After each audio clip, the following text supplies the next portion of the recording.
Bonjour tout le monde, voilà, nous achevons le chapitre axe et centre de symétrie. Voilà, vous pouvez faire un arrêt sur image pour recopier les 4 phrases. Donc, dans la vie courante, une droite D est axe de symétrie ou un point P est centre de symétrie si cette figure est sa propre image par la symétrie orthogonale d'axe D ou dans l'autre cas, centrale de centre P. Les éléments de base, un polygone régulier de n côtés a n axes de symétrie, un polygone régulier d'un nombre impair de côtés n'a pas de centre de symétrie et l'angle de rotation d'un polygone régulier à n côtés est 360 degrés divisé par n. Voilà, vous recopiez la théorie, c'est tout. J'ai dit qu'au niveau de l'interrogation, il n'y en aurait pas puisque j'attends les génialies.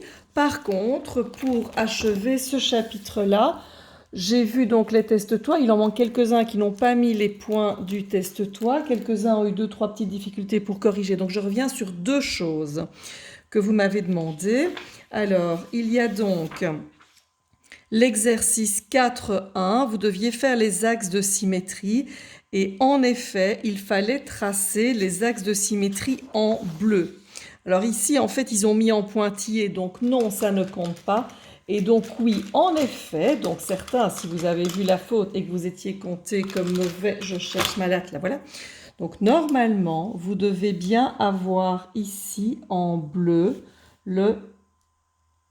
un axe de symétrie et l'autre axe de symétrie puisque ce sont les médianes. Donc je répète, dans l'exercice 4.1, trace-le ou les axes de symétrie en bleu. S'il existe, oui, il y en a 2. Ce ne sont pas les pointillés en diagonale, mais ils ont oublié de les mettre, c'est une faute. Ce sont donc les médianes. Donc ça vous rajoute un point si jamais c'était le cas. Deuxième question pour l'exercice 5. Je range ça. Pour l'exercice 5, vous avez un carré. Alors, on sait que c'est un carré et qu'il y a un sommet A. Donc, je sais qu'il va s'appeler, peu importe, allez, appelons-le A, B, C, D pour nous aider. Je sais qu'il y a un axe de symétrie qui est la droite D. La droite D passe par A. Si c'est un axe de symétrie qui passe par A, dans le carré, on a 4 axes de symétrie, soit les diagonales, soit les médianes. Mais si je passe par A, c'est donc bien que la droite D est comme ça et que donc le point C est ici quelque part. Du coup, eh bien, il faut avoir le centre de symétrie du carré, donc ici, qui doit être à 3 cm de A. Du coup, vous devez tracer. Le point A est mis. Je fais au brouillon, vous mesurez. 3 cm plus loin, le centre de symétrie. Il n'a pas de nom, non. Donc ça, c'est le centre. Puis vous avez, je vais l'appeler O, comme ça on se comprend. Puis vous avez, normalement, C ici. Il reste à faire B ou D.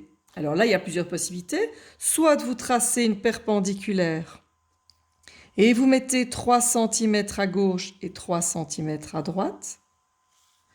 Soit vous prenez 45 degrés, puisqu'on sait que c'est un angle de 90 degrés.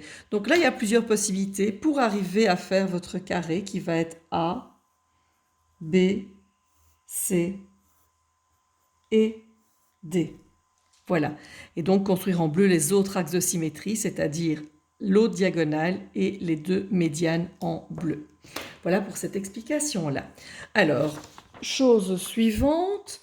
Je reviens sur l'interro du chapitre 11. Je répète que c'est ce qu'il y a de plus important pour moi depuis mars pour la 3e. Donc j'ai dit, nous allons faire une interrogation de rattrapage pour cet interro-là. Je la fais lundi, le 8 juin. Je marque tout ça sur votre Teams pour que vous puissiez refaire. Donc, refaites ça. Ceux qui l'avaient fait en prenant de l'aide, réentraînez-vous pour pouvoir faire ça sans aide. D'accord? Et vraiment pour qu'on puisse être sûr que ça, c'est une matière comprise. Voilà. Pour le reste, il y aura le début du chapitre 12 pour demain. Je vous donne ça comme devoir pour demain. Et sinon, le géniali qui doit avancer. Bon après-midi tout le monde. À demain.